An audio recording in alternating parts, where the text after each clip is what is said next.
Bom, pessoal, bem-vindos e bem-vindas. Essa aula eu vou falar sobre TDAH e sono. O sono é um tema muito importante dentro do transtorno de déficit de atenção e hiperatividade, e a gente vai ver várias nuances, né? Então, toda vez que um paciente é diagnosticado, eu acompanho esse paciente com TDAH, a avaliação da qualidade, da quantidade do sono se torna um parâmetro clínico da maior importância, né? Tanto porque uma noite mal dormida piora o TDAH, quanto pacientes com TDAH têm muito problema para dormir. E essa alça, né, se retroalimenta. Então, um TDAH maltratado vai dormir pior e uma noite mal dormida piora o TDAH. Bom, falando, né, a gente vai caminhar sobre o tamanho do problema, por que que eles ocorrem, o que que a gente precisa investigar, né, do ponto de vista de avaliação clínica, como as medicações interferem, né, um pilar muito importante. A gente sabe que tem medicações que pioram, que melhoram a qualidade do sono, e dentro do tratamento do TDAH isso acontece muito. E o tratamento principal, né? A gente sabe que a prevalência do TDAH ela é muito grande, né? Os estudos eles oscilam muito dependendo da população-alvo, mas as estimativas são entre 5 a 8% de crianças e adolescentes possuindo o TDAH, e né, cerca de 60% ou mais dessas crianças vai persistir tendo o sintoma de TDAH, mesmo que alguns sintomas ao longo da idade adulta. E a gente sabe que quanto mais velho fica, mais complicações, mais problemas, mais preocupações, pior a rotina e, consequentemente, o sono acaba indo por tabela, né? Bom, de qualquer forma, a gente sabe também que a prevalência de queixas relacionadas ao sono dentro dos pacientes com TDAH é imensa, né? 3 a cada 4 pacientes com TDAH dormem mal, né? Então, não é minoria, está longe, né? A grande maioria dos pacientes que têm TDAH tem queixas de insônia, né? E quando a gente pega a população comum, né, um terço da população, um pouco menos, tem problemas para dormir, isso pegando no TDAH é quase 70%, né? Ou seja, o público com TDAH dorme muito mal, né? E aí a gente vai ver que os adultos, né, então, pensando no paciente com TDAH, né, mais da metade tem algum transtorno do sono, né, que pode ser qualquer transtorno, mas os principais vão ser atraso na fase do sono, isso porque o mesmo gene que leva ao TDAH é um gene relacionado também ao relógio biológico, né, relógio que faz com que a gente produza melatonina no horário adequado ou não. E aí, como a gente tem esse gene disfuncional, que é o gene do TDAH e também do relógio biológico, o paciente que tem TDAH naturalmente vai ter também problemas para dormir, né? E uma das queixas principais acaba sendo isso, né?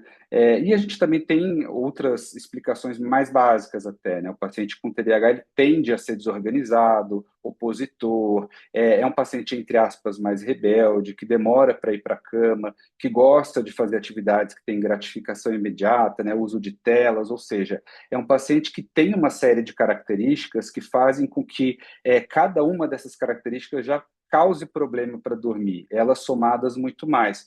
Então, se eu tenho uma criança que é opositora, que não quer ir para a cama, e além disso ela fica na tela, no tablet, no celular, e além disso ela tem um problema da produção endógena de melatonina, eu tenho 3, 4 características que por si só já justificariam uma noite mal dormida, e elas em conjunto mais ainda, né? E a gente também tem o transtorno das pernas inquietas, né? Que é aquela certa urgência, sobretudo à noite, do paciente de movimentação das pernas. E isso acontece também durante o período do descanso, né? Aquela coisa do dormir, mas eu não foi um sono muito agitado, meu parceiro, minha parceira diz que eu chuto muito, e a pessoa acaba literalmente se cansando, né? E acorda cansada. E de forma geral, né, então atraso da fase do sono, o paciente vai demorar mais para dormir, vai ser um sono mais agitado. Eu sempre falo, né, quem tem TDAH 24/7. Então, não é porque a pessoa está dormindo que ela deixou de ter o TDAH, né? Ele vai se manifestar, a hiperatividade, as alterações comportamentais, vai se manifestar também no sono, né? Num sono mais agitado, sonambulismo. Além de a gente também tem estudos até com as especialidades, por exemplo, da otorrino, que mostram que os pacientes com TDAH são mais propensos a ter hipertrofia de amígdala, apneia do sono, roncos, e aí muitas vezes o tratamento ele se torna interdisciplinar. Bom, de forma geral, né, cada fase da vida vai ter um perfil de sono diferente, né? Quando a gente é criança, quando a gente é adolescente, depois adulto, as próprias demandas e as expectativas da vida, elas se tornam diferentes e, consequentemente, isso tem um impacto na nossa rotina, na nossa organização, vida conjugal, vida familiar. E a gente tem, de forma geral, que as crianças menores, elas têm mais resistência para ir para a cama, querem continuar brincando, assistindo algo, dormir mais tarde, enquanto que o adolescente, por exemplo, tem um atraso já natural, fisiológico do adormecer, e além disso, com o TDAH, ele atrasa ainda mais para iniciar o sono, né? E muitas vezes a gente esquece que o adolescente, às vezes, ele precisa de 8 a 10 horas de sono, né? E muitas vezes eles ficam no celular, conversando em grupo, jogando, e quando a gente vai ver no final do dia, eles dormiram 5, 6 horas e aí se queixam de desatenção, de cansaço, até sintomas parecidos com um quadro depressivo, por exemplo. E, na verdade, esse adolescente está dormindo muito pouco. Já na vida adulta, né, conforme a gente vai evoluindo, a gente vai tendo mais comorbidades, né? E como eu sempre falo, o paciente com TDAH, ele tem, a regra é ele ter outros problemas, né? É difícil um paciente que tem apenas TDAH. A maioria deles vai ter TDAH com ansiedade, com depressão, com uso de substâncias, com um transtorno afetivo bipolar. Cada uma dessas comorbidades impactando no sono por si só, né? E junto com o TDAH, isso fica ainda mais importante. Novamente, né, é um transtorno que afeta a vida da pessoa 24 horas, né, porque ela foi dormir que apertou um botão e desligou. E a gente tem um impacto muito importante, né? Então, a gente sabe, né? A gente ouve muito isso. Para a consolidação da memória você precisa dormir bem. Não adianta você estudar tanto, varar várias noites, porque se você dormir mal, você não vai conseguir se lembrar. Isso acontece porque as funções executivas, que são relacionadas aos construtos cognitivos relacionados à cognição, a planejamento, execução e conclusão de tarefas, eles são geridos e são limpos à noite. Então, toda aquela informação que você adquiriu tóxica durante o dia, estresse, é depurado numa noite bem dormida, e se você dorme mal, aquele estresse vai se perpetuar, né? Ele vai ocupar um espaço mental que vai levar, né? É como se a gente tivesse 30 abas abertas no nosso navegador, né? Cada aba vai funcionar de forma muito mais lenta do que se eu tivesse duas ou três. Então, uma noite mal dormida faz com que o paciente com TDAH tenha mais TDAH, né? Os sintomas ficam mais exuberantes, ele fica mais irritado, mais impulsivo, mais desatento. E além disso, a gente vê que isso é um fator de risco, né? O sono mal dormido cronicamente causa hipóxia, causa aumento do risco cardiovascular, obesidade, questões como AVC. E por que que eles andam juntos, né? Então, como eu falei, tem questões comportamentais, né? Então, pacientes opositores, que é muito mais legal você ficar no celular com seus amigos do que você ir para a cama dormir, que é chato. Tem questões genéticas, o mesmo gene que está relacionado à formulação do nosso relógio biológico, né? Que orienta, que domina a produção nossa de melatonina e, consequentemente, o horário fisiológico de dormir e de acordar, é o mesmo gene, ou pelo menos compartilha a mesma herança genética do TDAH, não à toa eles têm tantas comorbidades, né, com insônia. E a gente vê também que são pacientes que, por outro lado, né, eles carregam questões relacionadas à melatonina que são muito específicas. Hoje em dia, os grandes consensos de medicina do sono, os profissionais que trabalham nessa área, eles tendem a não utilizar mais tanto, a gente vê uma certa diminuição da preferência do uso de melatonina como tratamento de insônia, exceto em casos como TDAH, como autismo, justamente por isso, porque nesses casos específicos, né, jet lag, pessoa que viaja, muda fuso horário, a melatonina ela está indicada, faz sentido, porque o uso da melatonina, a absorção dela, indica para o nosso corpo que depois de algumas horas é o horário adequado para dormir. Então, se na maioria dos casos de insônia, né, não TDAH, não autismo e não jet lag, a gente tende a não usar mais a melatonina como primeira escolha na saúde mental como um todo, no caso do TDAH, essa verdade não existe. A gente usa bastante a melatonina e a gente vê, inclusive, uma resposta muito acima da média, né? Porque faz sentido, né? Se o nosso relógio biológico não produz, se o nosso próprio corpo não está produzindo por um defeito genético melatonina em quantidade e qualidade adequada, produzir ou fornecer essa melatonina em forma de comprimido ou gotas faz com que a gente equilibre mais ou menos isso. É como se fosse uma deficiência que a gente repõe. E, de fato, a gente vê uma resposta interessante, né? Além disso, a gente também tem questões de cronotipos, né? Significa uma coisa que eu ouço muito, quando a pessoa fala, eu produzo melhor à noite, eu funciono melhor à noite, eu funciono melhor à tarde, tudo mais. A gente vê muito isso com pacientes com TDAH, mas a questão é que, infelizmente, a gente tem o nosso corpo, fisiologicamente, a sociedade, ela funciona num certo horário, né? Então, a gente consegue, com intervenções como a melatonina, dar esse reset e, consequentemente, ter essa qualidade, ter essa convergência entre as demandas da sociedade fisiológicas e o horário que a pessoa consegue dormir, né?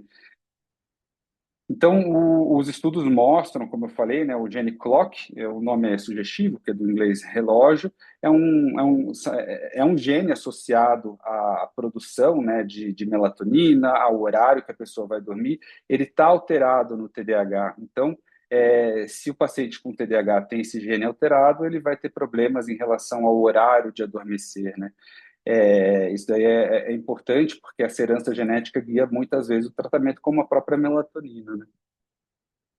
E aí a gente tem uma via de mão dupla, né, que é o ciclo vicioso, né? Um sono ruim piora o TDAH, claro. Todos nós que dormimos mal um dia, 2 dias, 3 dias, a gente fica super desatento, fica esquecido, bate o carro com mais facilidade, esquece as coisas, fica irritado. E o paciente com TDAH, muito mais ainda, né? Então, a gente não tratar o sono, não avaliar, é muito problemático. A gente precisa fazer isso de forma rotineira, né? E o paciente com TDAH também tem problemas de sono, como eu falei, ele tem uma incidência maior de insônia, de pernas inquietas, de apneia do sono, e aí vira um ciclo muito ansiogênico, né?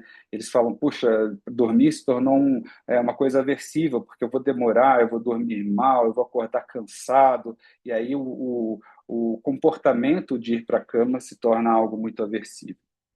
Além disso, a gente tem também que o uso de estimulantes, né, então metilfenidato, lisdexanfetamina, causem até 50% dos pacientes insônia.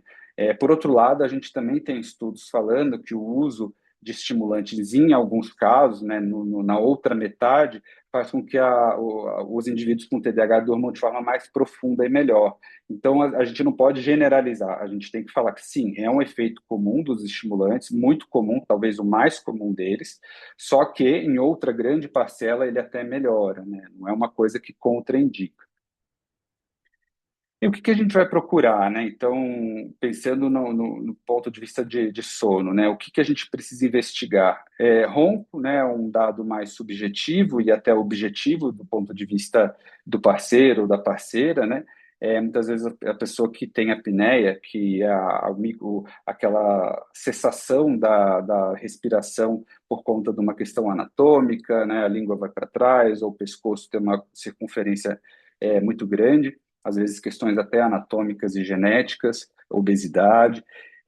Pode ser subjetivo, a pessoa sabe que ronca, ela fala, nossa, é verdade, eu acordo com o meu próprio ronco, falta ar, mas também pode ser objetivo, né, relatado pela família, pelo companheiro ou companheira. As pernas inquietas, né, que é um dado muito curioso, a gente já sabe desde 2004, 2005 que pacientes com síndrome das pernas inquietas, eles têm uma quantidade menor de ferritina, que é o estoque de ferro, e ele está associado a maior quantidade de pernas inquietas, né? É um dado já muito robusto e já antigo, mas toda vez que eu falo isso para os pacientes, eles ficam eles acham que é uma grande novidade. Meu Deus, eu nunca ouvi falar sobre isso. De fato, a gente precisa investigar o perfil de ferro nos pacientes que têm queixas de sono, né? Porque às vezes você pode parecer coisa do outro mundo, mas às vezes você repõe ferro ou repõe a alimentação adequada e a criança ou o paciente melhora o sono, né?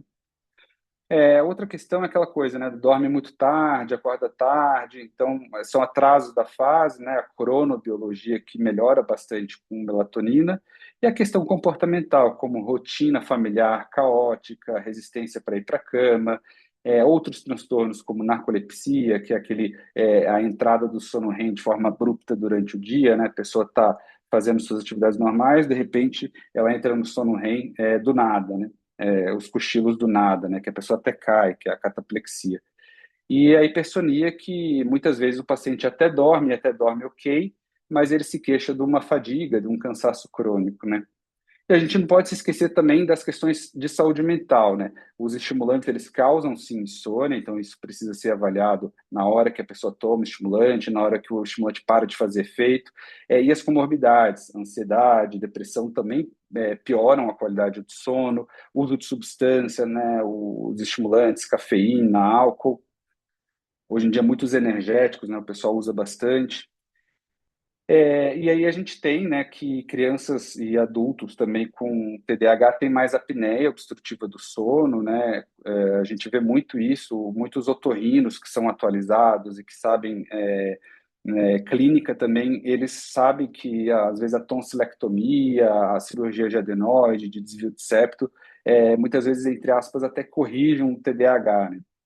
E as pernas inquietas também, quase de 10 a mais de 50% dos pacientes que têm TDAH têm queixas das pernas inquietas. E nesses pacientes, a ferritina baixa tem uma associação com piora do quadro, né? Então, a reposição tá indicada, sobretudo quando a ferritina o ferro está abaixo de 50 e a ferritina abaixo de 30. E como que a gente avalia, né? A gente tem algumas escalas, né? Então, o copia e cola, né? Então, um print screen aqui, que, pô, eu preciso avaliar o sono, o que que eu preciso ver, né? Triagem, né? Hora de dormir, se tem sono durante o dia, se desperta, se tem regularidade e ronco, são questões básicas. O diário do sono, né? Se o horário que vai dormir, a latência, tanto que demora para iniciar, uso de medicação ou não. Escala de Epworth, que avalia muito os sintomas durante o dia, né? Se tem sonolência diurna, qualidade de vida também. E aí, do ponto de vista de exame, a gente pode pedir a ferritina, o painel total do ferro, né? Saturação, transferrina, e a polissonografia, que é um estudo que vai avaliar também com eletroencefalograma, por vezes com teste de CPAP para apneia, e ele diagnostica muito bem, né, quando bem feito, sobretudo em ambientes clínicos hospitalares, as parassonias, né? Então, a gente sempre precisa perguntar, né, quais são as principais perguntas, né? A hora que dorme e a hora que acorda, se ronca e se de dia tem sonolência, né? Esse é o mais importante. E antes de medicar, né, não há que se medicar uma pessoa que dorme 4, 5 horas por noite e se queixa de sono durante o dia. Essa pessoa precisa dormir mais, né? Então é importante a gente ter isso em consideração, né? E os estudos já mostram, né, há mais de 10 anos que o rastreio da qualidade do sono ele é imperativo em pacientes que estão sendo avaliados para TDAH, né? A questão medicamentosa, né, é realmente importante, né? A gente vê que os estimulantes eles têm um efeito de insônia, de fato, né? Então, eles têm é, eles podem causar insônia como efeito colateral, sobretudo dependendo da hora que se toma, né? E muitas vezes a gente antecipar um pouquinho a tomada já resolve. Por outro lado, a gente também tem estudos muito robustos falando que o uso de estimulantes melhora a qualidade do sono, né? É aquilo que eu falei, o paciente com TDAH, ele também tem TDAH à noite, então você tratar o TDAH medicamentoso também ajuda no TDAH noturno, né? Então é importante ver caso a caso, né?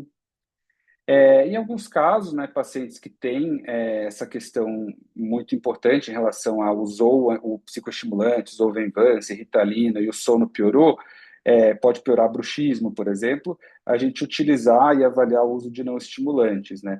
E aí a gente vai ter questões medicações que existem no Brasil, outras não, e as que não existem podem ser importadas, né? O Atenta, que é a tomoxetina, ajuda, em alguns casos, em relação à diminuição da latência do sono, porque tem um efeito para ansiedade, mesmo que leve, e a maioria dos pacientes se queixam até de uma certa fadiga com a Tenta, né? Inclusive, às vezes a gente pede para a pessoa tomar à noite porque dá um certo sono. A clonidina é uma primeira linha de tratamento também, mas no Brasil só existe a clonidina de formulação rápida, e a clonidina para o TDAH é a de formulação lenta, né, de liberação tardia, e a gente vê uma melhora do perfil de insônia, né, tem um efeito colateral, é uma medicação que a gente usa muito para impulsividade, insônia, e melhora a qualidade do sono em muitos casos, né, mas tem que ver questões cardiovasculares, como hipotensão, diminuição ali da frequência cardíaca.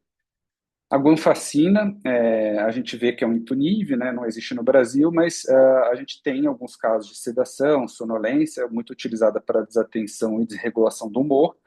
E a viloxazina, né, que também é o Qelbree, não existe no Brasil e pode ser importada, né, e tem uma ação aí de causar um pouco de sonolência, em poucos casos insônia também. É uma medicação que a gente também usa muitas vezes quando não tem o uso indicado de estimulante, como pacientes que têm dependência química, pacientes que ficaram pior com estimulante, e também tem essa indicação para desregulação do humor e desatenção. E aí a gente vê, né, que o uso de drogas como Zolpidem, Prisma, Isopiclona, não trazem benefícios, né, não funcionam aqui, quando a gente pensa do ponto de vista de tratamento, né, vai ser muito mais comportamental, né. É muito importante a gente registrar o horário, né, o paciente com TDAH, ele muitas vezes tem problema de rotina, de adesão medicamentosa, de lembrar que tomou ou não tomou, e às vezes ele toma mais medicação do que foi prescrito e ele se esqueceu, e aí ele não sabe porque teve insônia, né? Tomou 2, 3 comprimidos de estimulante no dia, ou era para tomar a última dose de uma Ritalina de liberação curta 2, 3 horas da tarde, ele tomou 7 horas da noite. Às vezes a gente mapear e registrar isso e fazer pequenas modificações comportamentais já ajuda, né? A higiene do sono é sempre o padrão ouro, né, junto com terapia, e realizar pequenas intervenções como cafeína, diminuição de café, de energéticos também ajuda muito, né? E o tratamento vai envolver, como eu falei, muito da terapia comportamental, higiene do sono. A gente vê que realmente é o que tem mais evidência e resposta, e melatonina, né? Então, o uso de melatonina ali, né, adianta o início do sono, faz com que o nosso corpo entenda que algum tempo depois é o horário adequado de dormir, dá esse reset no nosso relógio biológico. Alguns ensaios, como cronoterapia, né, o uso de luz matinal, luz brilhante pela manhã, é promissor.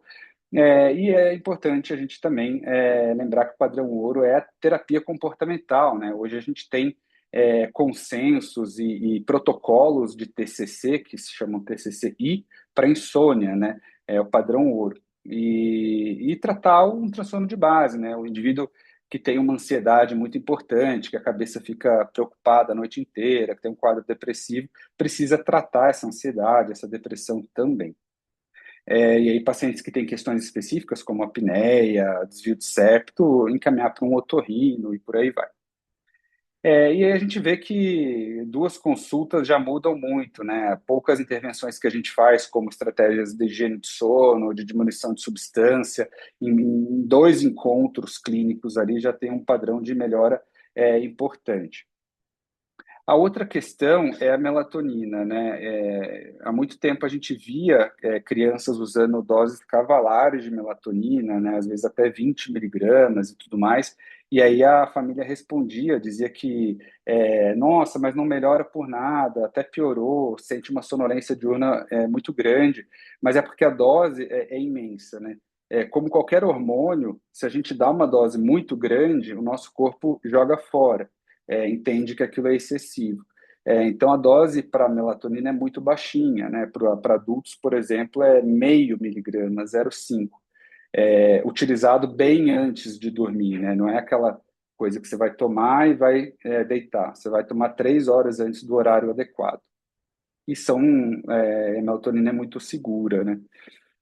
Então, para adulto, qual que é o ideal, né? O ideal é a gente fazer TCC, terapia comportamental, higiene do sono. A gente pode fazer, por exemplo, cronoterapia, luz, né? Então, luz brilhante, que são luzes muito intensas pela manhã, elas enganam o nosso cérebro, né? Elas dão uma quantidade muito grande de luminosidade, que faz com que o nosso cérebro entenda que aquele horário é de manhã, mesmo que esteja nublado, chuvoso. A gente usa muito para pacientes que moram, né, no hemisfério norte, né, com invernos prolongados.